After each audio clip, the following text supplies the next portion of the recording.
Friends, মন online helping YouTube চ্যানেলের পক্ষ থেকে আপনাদেরকে স্বাগত জানাই। আজকের একটি গুরুত্বপূর্ণ বিষয় নিয়ে আপনাদের সামনে উপস্থাপন করব। সেটি হলো জব কার্ডের ভেরিফিকেশান বা রিনিউয়াল। এই সম্পর্কে আপনাদেরকে বলবো।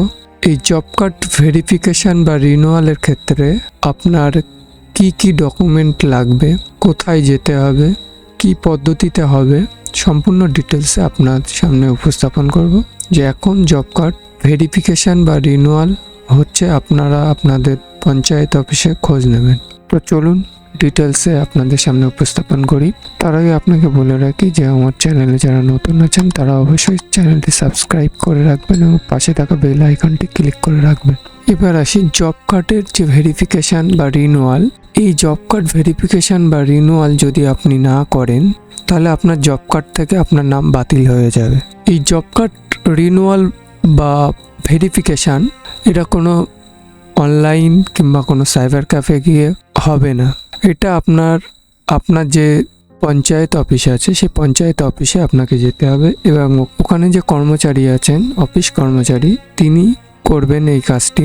এই ভেরিফিকেশান বা রিনিউয়ালের ক্ষেত্রে আপনার কি ডকুমেন্ট লাগবে? এখানে ডকুমেন্ট বলতে এখানে আপনার অরিজিনাল আধার কার্ড এবং আপনাকে সশরীরে হাজির থাকতে হবে, কারণ আপনার লাইভ ফটো নেবে। সেটা হচ্ছে আপনার লাইভ ফটো নেবে এবং যেটাতে আপনাকে ডাইরেক্ট তাদের অ্যাপসের মাধ্যমেই আপনার এই ভেরিফিকেশানটি করবে এবং আপনার ফেস ফটো নেবে এবং আপনাকে চোখ ব্লিঙ্ক করতে বলবে এবং ভেরিফিকেশান হয়ে যাবে। এবার আসি, যদি জব কার্ডে একের অধিক নাম থাকে তাহলে কি সবাইকে যেতে হবে? যদি একের অধিক নাম থাকে, কারণ একটা জব কার্ডে 3-4 জনের নামও থাকতে পারে, তো ওই 3-4 জন ব্যক্তি সবাইকেই যেতে হবে, কারণ যে ব্যক্তিটি যাবে না তার ওই জব কার্ডের থেকে তার নামটি বাদ পড়ে যাবে, কারণ তাদেরকেও ফটো তুলবে।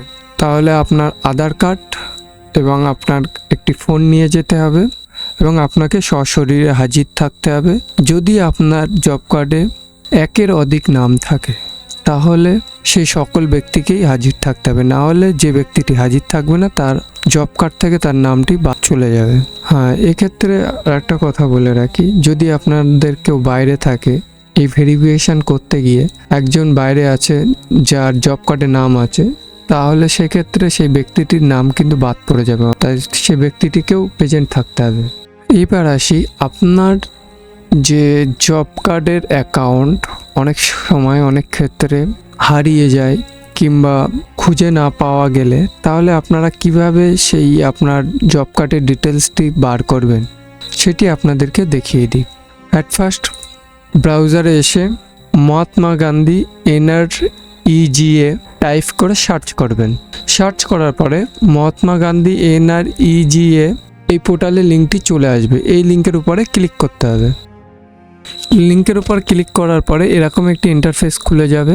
তারপরে আপনাকে এই লগ ইন অপশান, এই অপশানের উপরে আসতে হবে। আসার পরে নিচে আসবেন কুইক অ্যাক্সেস বলে অপশানটি আছে, এই অপশানটির উপরে আসবেন। আসার পরে স্টেট রিপোর্টস এর উপরে ক্লিক করবেন।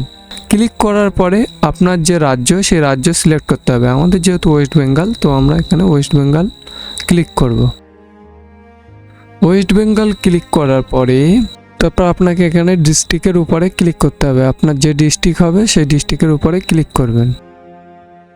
তারপর আপনার এখানে ব্লক সিলেক্ট করতে হবে। ব্লকের উপর আপনার যে ব্লকটি হবে সেই ব্লকটির উপরে ক্লিক করবেন। ক্লিক করার পরে আপনার যে পঞ্চায়েত, সেই পঞ্চায়েত এখান থেকে চুজ করে নেবেন। নেওয়ার পরে পঞ্চায়েতের উপরে যে পঞ্চায়েত হবে আপনার, সেই পঞ্চায়েতের উপরে ক্লিক করবেন।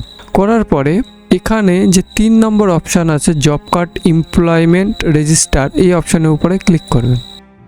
ক্লিক করার পরে এখানে জব কার্ডের নাম্বারগুলি শো করছে এবং পাশে নাম আছে। আপনারা এই জব কার্ডের নাম্বার এবং নাম সমস্তটা একটু দেখে নেবেন। দেখে নেওয়ার পরে আপনার যে নামটি আছে জব কার্ডে, সেই নামটি এখান থেকে দেখে আপনি ডিটেলসে জব কার্ডের উপরে ক্লিক করবেন। তো আপনারা এখান থেকে নামগুলি দেখবেন এবং তারপরে আপনারা যে জব কার্ডের নাম্বার আছে সেই জব কার্ডের নাম্বারের উপরে ক্লিক করলে পুরো পেজটি ওপেন হয়ে যাবে। এইভাবে ওপেন হয়ে যাবে। এখানে সমস্ত কিছু ডিটেলস আছে। এখানে জব কার্ড নাম্বারটি আছে, রেজিস্ট্রেশন ডেট আছে, এখানে নেম অফ অ্যাপ্লিকেন্ট, যে কজনের ওই অ্যাকাউন্টে নাম আছে জব কার্ডে সে কজনের নাম এখানে শো করবে। এভাবে আপনারা আপনাদের এই জব কার্ডের ডিটেলসটা অনেক সময় হারিয়ে যায়, সেক্ষেত্রে আপনারা এখান থেকে বার করে নিতে পারবেন। আজকের ভিডিওটি এই পর্যন্ত। ভিডিওটি যদি ভালো লাগে অবশ্যই একটি লাইক করবেন এবং এই ধরনের টিউটোরিয়াল ভিডিও পেতে চ্যানেলটি সাবস্ক্রাইব করুন এবং পাশে থাকা বেল আইকনটি ক্লিক করুন।